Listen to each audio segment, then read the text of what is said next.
Bonjour Marlène Schiappa. Bonjour.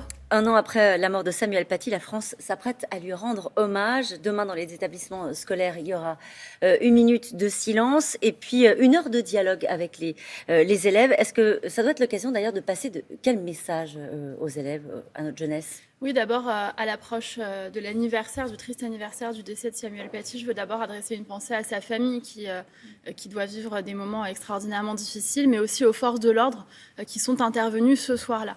En ce qui concerne le message, je pense que c'est fondamental de rappeler les messages auxquels le professeur Samuel Paty était attaché, c'est-à-dire le dialogue, le fait qu'on puisse dialoguer, apprendre, échanger, s'écouter. Il me semble que c'est ça qu'il tâchait de faire, en tout cas dans sa classe. Que direz-vous ce matin au professeur qui serait tenté de faire ce qu'il a fait, ou en tout cas de remontrer les caricatures? Moi, je suis très prudente à chaque fois qu'il s'agit de donner des consignes aux professeurs. Je viens d'une famille de profs. La plupart des gens de ma famille sont dans l'enseignement et je suis très prudente. Je ne suis pas enseignante moi-même.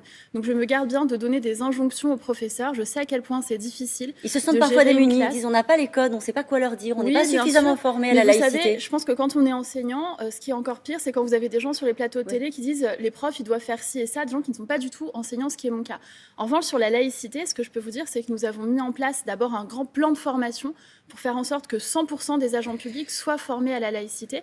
Et nous avons créé un bureau de la laïcité. Il n'en existait pas dans l'administration. Nous l'avons créé la semaine dernière. C'est un bureau qui pourra être un centre de ressources et accompagner les différentes associations qui auront des questions, des interrogations ou besoin davantage d'informations et qui coordonnera ce grand plan de formation à la laïcité. Je voudrais vous parler du collège Les Eucalyptus. C'est à Olioul, c'est dans le Var. Le maire républicain voulait renommer ce collège Samuel Paty. Et les professeurs, les parents d'élèves, les élèves eux-mêmes ont dit non. On dit non, pourquoi? Parce qu'ils avaient peur de devenir des cibles.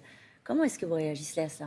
Moi, je comprends les gens qui ont peur et je ne veux pas leur jeter la pierre, surtout quand ce sont des professeurs et qu'ils ont vu qu'on a décapité en pleine rue l'un des leurs. Et je comprends encore plus, évidemment, la peur des enfants ou des parents qui ont peur pour leurs enfants. C'est tout à fait humain. Le maire, il et a dit on normal. est en train de se coucher, de laisser filer les valeurs de la République. Moi, je fais partie des gens qui défendent Samuel Paty, qui défendent Charlie Hebdo. J'ai fait la une de Charlie Hebdo récemment, je l'ai encadré dans mon bureau. Je suis menacée pour cela. J'ai eu des fatwas qui ont été lancés contre moi parce que je m'engage contre le séparatisme, parce que je m'engage contre l'islamisme radical. Avec Gérald Darmanin, nous avons porté une loi, la loi qui avait été annoncée par le président de la République dans son discours des Mureaux, pour prendre des actions concrètes.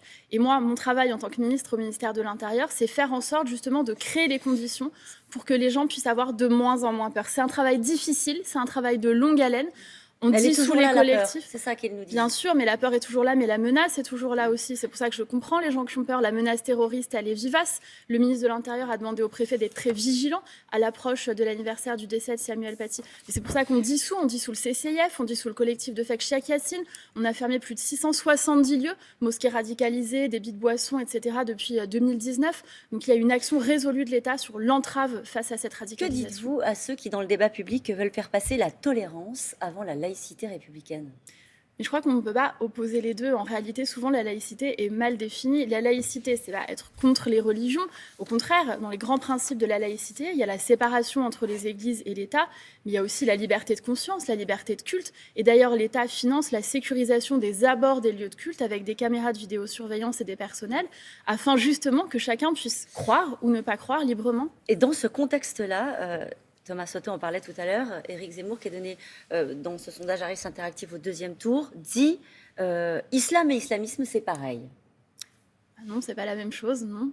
Une personne qui est un musulman, croyant, respectueux des lois de la République, comme le sont l'immense majorité des musulmans de France, c'est pas la même chose qu'une personne qui est en train de fabriquer une bombe ou de préparer un attentat chez elle. Je trouve que c'est un amalgame odieux qui est fait par Éric Zemmour, qui cherche à diviser. Il dit qu'il veut, ou en tout cas il sous-entend qu'il voudrait devenir président de la République. Oui. Le rôle du président, c'est aussi d'unir le pays. C'est pas de diviser et d'attiser Mais les comment haines vous entre expliquez les qu'avec gens. ce discours, un discours comme celui-ci, il puisse être donné dans des enquêtes d'opinion au second tour, qu'il soit porté, vous allez me dire si vous le reconnaissez ou pas, par une forme de dynamique dans le pays, une dynamique électorale autour de lui, de sa candidature, de ses propos?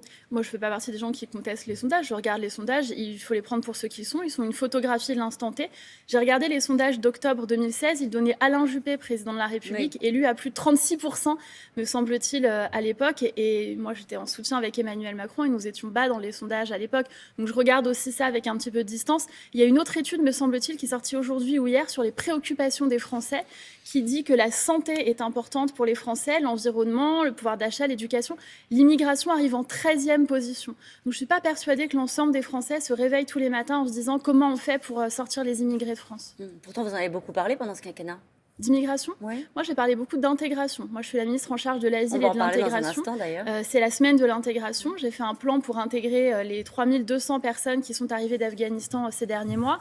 J'ai fait un plan pour les Yézidis, ces femmes qui ont été victimes d'un génocide par Daesh en Irak notamment et qui sont arrivées en France, notamment avec Nadia Mourad, prix Nobel de la paix. C'est ça qui m'intéresse. Et on va en parler de la semaine de l'intégration, mais juste une dernière phrase. Elle est signée Elisabeth Badinter cette semaine dans l'Express. Elle dit « Si on avait pris les islamistes à bras-le-corps, il n'y aurait pas eu la montée d'Éric Zemmour ». Est-ce qu'elle a raison ?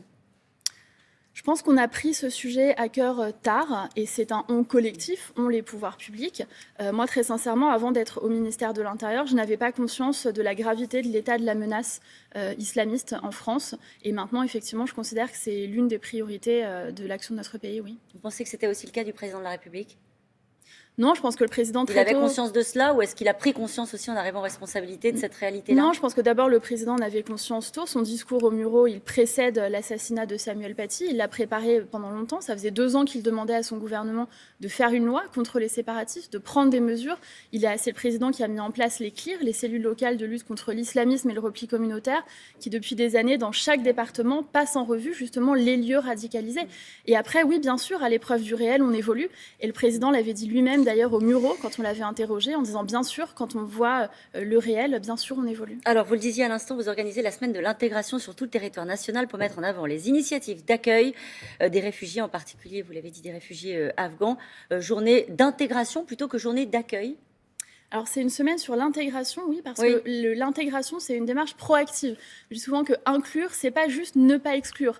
Inclure, c'est pas dire je suis à une table et je vous interdis pas de venir. C'est faire la démarche d'aller chercher la personne, la prendre par la main et lui proposer de venir avec nous à la table. Et donc, c'est ce qu'on fait. Nous lançons cette semaine, avec le ministère de l'Intérieur, une plateforme de parrainage citoyen. Pourquoi ? Parce qu'au moment de la crise afghane et au moment où Kaboul est tombé aux mains des talibans, beaucoup de gens ont fait des témoignages en disant « Nous, on veut aider. On est des citoyens et on a envie de faire quelque chose pour ces personnes qui arrivent d'Afghanistan. » Donc cette plateforme, elle s'appelle « Je veux parrainer ». Elle est disponible sur le site qui s'appelle réfugiés.info du ministère de l'Intérieur. Et dessus, si vous voulez par exemple donner des cours de français pendant quelques mois, si vous avez un logement à mettre à disposition, si vous avez une action à proposer, vous pouvez vous inscrire sur cette plateforme et faire une action de parrainage vis-à-vis d'un réfugié ou d'une réfugiée. Réfugiés afghans ou réfugiés ?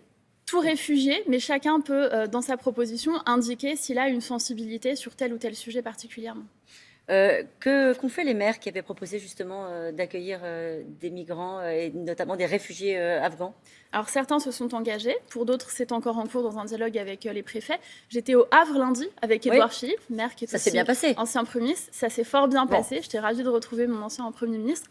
Mais particulièrement en tant que maire du Havre et moi en tant que représentante de l'État, nous avons signé un contrat territorial d'accueil et d'intégration. Ça veut dire concrètement que la ville du Havre s'est engagée à mieux accueillir les réfugiés dans les crèches, dans l'accompagnement au travail, etc. Ça c'est une action concrète que peut faire une collectivité et l'État s'engage à hauteur de 150 000 € pour financer ces actions. Puisque vous avez parlé d'Édouard Philippe, un mot sur la recomposition politique qui se poursuit. Est-ce que vous pensez que la majorité a besoin d'un nouveau parti de droite ?